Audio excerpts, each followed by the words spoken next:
Hello বন্ধুরা, তোমরা সবাই কেমন আছো? আশা করি ভালো আছো।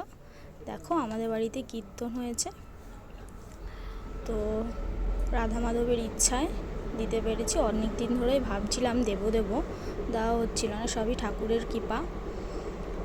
আমি ফার্স্ট ভিডিও করলাম, করে ছাড়লাম। দেখো, তোমাদের যদি ভালো লাগে লাইক কমেন্ট শেয়ার করে দিও। দেখো, সবাই বসে কীর্তন করছে।